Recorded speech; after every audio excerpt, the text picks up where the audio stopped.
There it drops.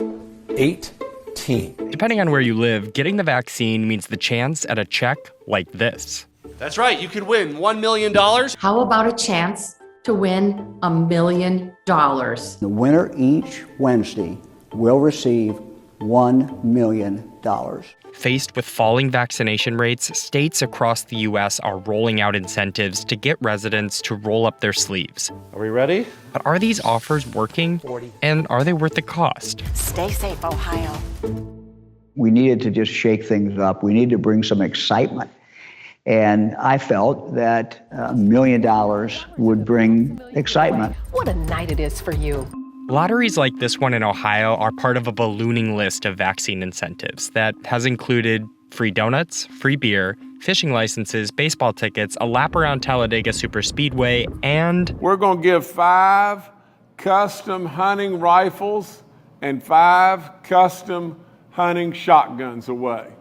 Many of these freebies and lotteries started popping up last month as the rate of vaccination in the U.S. slumped to about half of what it was at its peak in April.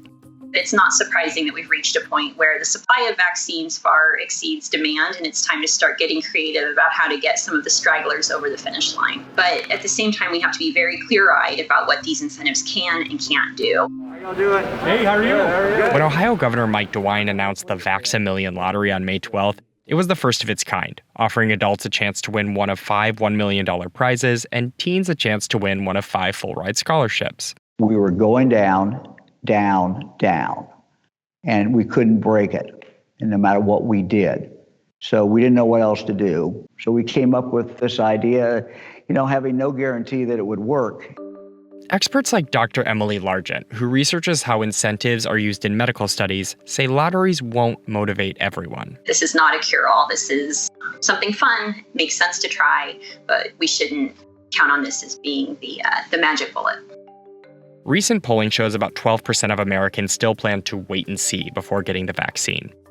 Of those, only a small number said they would be motivated to do so by guaranteed incentives like $100 from their state or free tickets to a sporting event or concert. These offers and lotteries may even trigger the opposite response.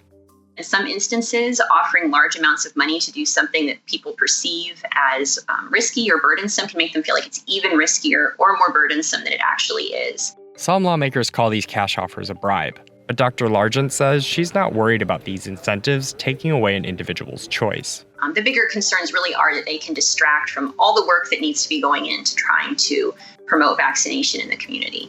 That includes providing further education and access to vaccines. The lotteries, she says, should only be part of a broader toolkit to promote vaccination. But if these incentives are the right use of money is heavily debated. In Ohio's case, the $5 million lottery was pulled from federal coronavirus relief funds. I knew at the time that we announced it, people were going to say DeWine is crazy. They were going to say that's a waste of money. But the real waste is for people to continue to die. Ohio resident Jessica Nagy, who got her shot before the lottery announcement, says the money was well spent. It could have been spent on, advertising or marketing to educate people on the vaccine. But how effective would that really be when anybody can get on Facebook or social media and say anything they want? I've gotten the COVID vaccine. So have I. I have too. So far, Ohio has spent more than $11 million on traditional advertising to promote vaccination. Taking a relatively small amount of money in the scheme of things, like $5 million for incentives in Ohio, and offering it in this way that's drawn so much attention has a real multiplier effect. This has drawn attention not only in the state of Ohio, but nationally. Ohio Governor Mike DeWine has unlocked a secret. In the week leading up to the lottery announcement, Ohio averaged 13,400 new vaccinations a day. Then, a couple of days after we announced it, we were starting to see in our numbers going up. In the week following, an average of 26,500 Ohioans were getting their first shot each day. A number caveated by the fact that teens aged 12 to 15 were newly eligible for the vaccine. But still, the state reported a 28% week-over-week increase in vaccination rates among those 16 and older the weekend after the announcement. Incentives make sense for some people. They're likely to be motivating for individuals who are, say, young and healthy. Though vaccination, they're not opposed to it, but it's not really a priority for them. So offering something that is a tangible benefit can help get them there sooner.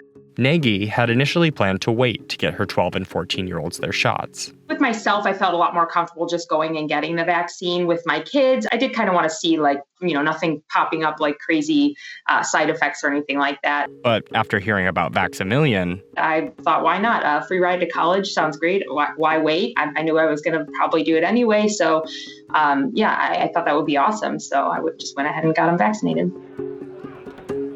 That said, momentum from the campaign in Ohio may be slowing.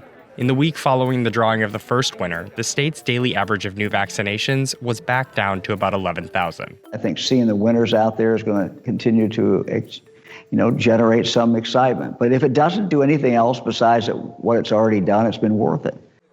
One potential downside for states offering big prizes still looms, as it appears increasingly likely boosters will be needed to maintain protection from the virus. We talk about the spoonful of sugar helping the medicine go down, but if you can only get people to take the medicine with the sugar, you have habituated them to that. We might be creating a precedent now for something that can be expensive and potentially inefficient in the future. Setting a precedent doesn't worry Governor DeWine, who's focused on getting shots in arms now, as his state still lags behind the national average. Not every decision we've made has been right, but it's been based on, the best facts that we could gather. And so are we going to offer this in the future? I don't know. But, we're going to continue to do what it takes to knock this virus down. As she did with her initial vaccination, Nagy says she won't wait for an incentive before getting a booster.